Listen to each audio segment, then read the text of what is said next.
आज हम क्लास 11 के चैप्टर पढ़ेंगे विमेय विश्लेषण। विमेय विश्लेषण क्लास 11 का चैप्टर है और ये आपकी क्लास की परीक्षाओं के साथ साथ में जेईई और नीट के लिए भी बड़ी इंपॉर्टेंट व्यवस्था है। तो देखते हैं, इसमें सबसे पहले हम पढ़ते हैं विमेय विश्लेषण। आखिर विमाएँ क्या होती हैं?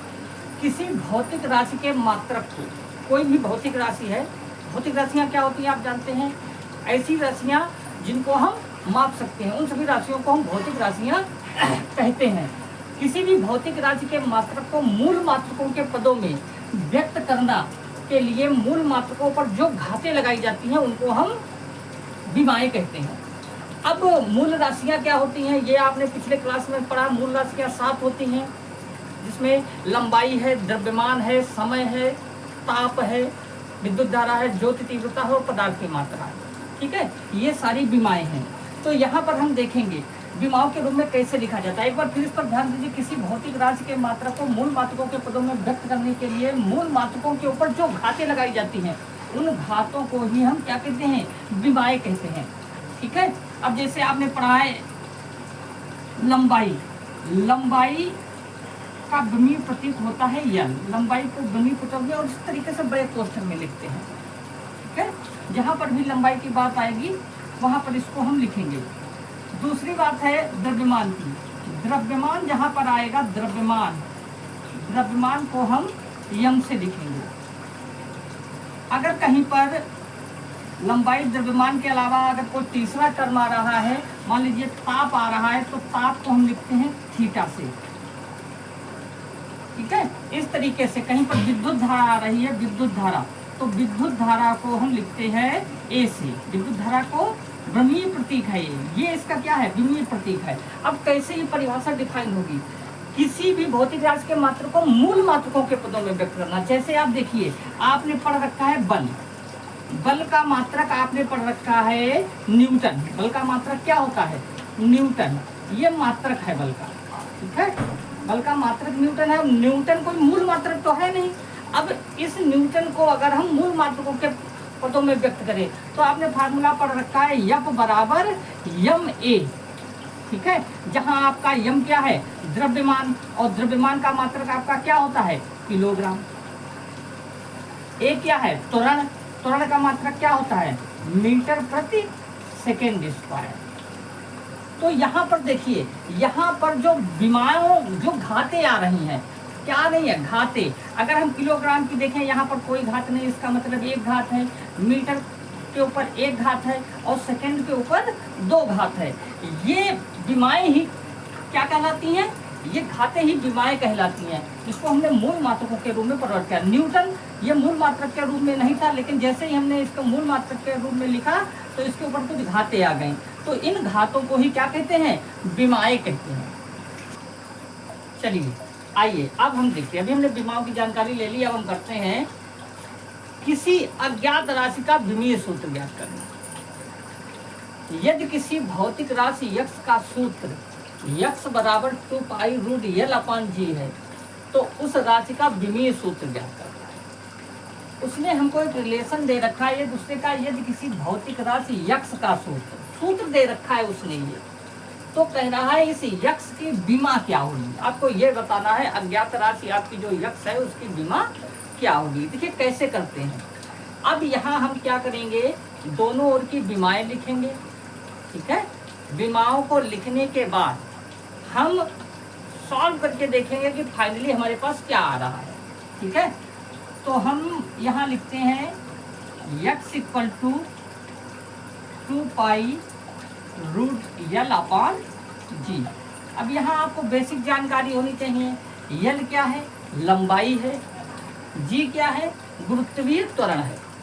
ठीक है, और 2 पाई एक कांस्टेंट नंबर है, और कांस्टेंट नंबर जो भी होता है उसकी विमा नहीं होती है। तो ये वाला ये विमाहीन हो गया। ये क्या हो गया, विमाहीन। किसी कांस्टेंट की विमा नहीं होती, इसलिए ये हो गया विमाहीन। अब हमको यक्स की विमा ज्ञात करनी है, तो यक्स को यूं ही लिखेंगे और यहाँ पर हम लंबाई, लंबाई मूल मात्रक है हमारा। अभी हमने आपको शुरू में बताया था लंबाई को किससे लिखते हैं, यल से, कोष्ठक के अंदर। ठीक है, इसको थोड़ा सा बड़ा कर लेते हैं। और जी है गुरुत्वीय त्वरण। गुरुत्वीय त्वरण की विमा क्या होती है?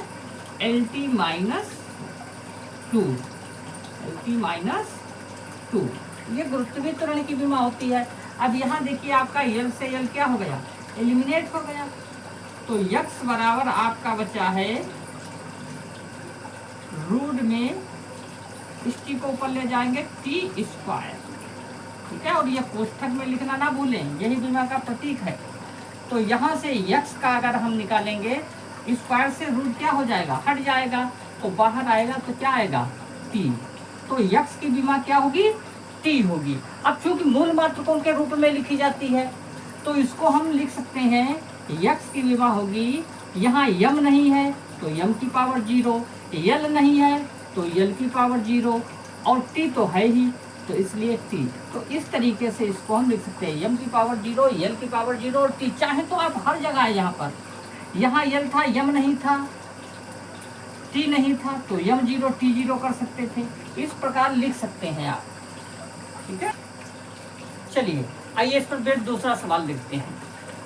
फार्मूला आपको दे रखा है अल्फा बराबर F upon B square sine beta T, समीकरण में अल्फा की विमा ज्ञात करो। तो ये बिल्कुल उसी तरीके से है, यहाँ पर हम ये हमको फार्मूला दिया है, ठीक है। ये अल्फा बराबर एफ अपान बी स्क्वायर में अल्फा की विमा ज्ञात करनी है। तो देखिए यहाँ पर हम विमाएं लिखेंगे, अल्फा की ज्ञात करनी है इसलिए अल्फा को अल्फा लिख लेंगे, ठीक है। एफ की विमा लिखेंगे, एफ की विमा होती है MLT minus two, MLT minus two. अगर आपको विमाएं निकालना नहीं आता है तो आप क्या करेंगे, आपको एफ से रिलेटेड कोई भी फार्मूला पता हो, जैसे एफ बराबर होता है यमी, आपको ये परिचित आपने पढ़ा है, एफ बराबर यमी। तो यम द्रव्यमान है, द्रव्यमान की विमा यम होती है, और ए त्वरण है, त्वरण की विमा LT माइनस टू होती है। इस सबको एक में लिखेंगे तो ये हो जाएगा MLT माइनस टू। इस तरीके से विमाएं, आपको जो भी फार्मूला याद है आप उस फार्मूले का प्रयोग करके विमाओं को ज्ञात कर सकते हैं, ठीक है। तो एफ की विमा क्या हो गई? MLT minus two. बी है वेग, वेग की विमा होती है LT माइनस वन। क्या होती है? LT माइनस वन, ये वेग की विमा हो गई। साइन बीटा टी, ये जो है आपका ये विमाहीन है, कांस्टेंट है, इसकी विमा नहीं होती है, ये विमाहीन है। तो आपके पास अल्फा बराबर ये आ गया। अब यहाँ से देखिए आपका यल से यल तो एलिमिनेट हो गया, ठीक है। तो आपका बचा अल्फा, ये बचा आपका यम, और ये आपका टी माइनस टू, और नीचे से एक गया, नीचे से पावर जब ऊपर जाएगी तो हो जाएगी प्लस की, तो दो में से एक गया तो क्या बचेगा? एक। तो बीमा क्या हो गई? MT माइनस वन, ठीक है। ये अल्फा की बीमा हो गई। अल्फा आप चाहें तो ऐसे लिख सकते हैं। अब हमने आपको बताया किसके रूप में? मूल मात्रकों के रूप में लिखी जाती हैं। तो यल यहाँ पर है नहीं तो यल 0 हो गया। यम की पावर चाहे तो आप एक लिख सकते हैं, और टी की पावर माइनस एक, ये अल्फा की बीमा हो गई, ठीक है। अब आई होप ये वीडियो आपको बहुत अच्छी तरीके से समझ में आया होगा। अगर किसी चीज़ को, कोई बात को लेकर आपको दुविधा है, परेशानी है, तो कमेंट बॉक्स में कमेंट कर आप पूछ सकते हैं।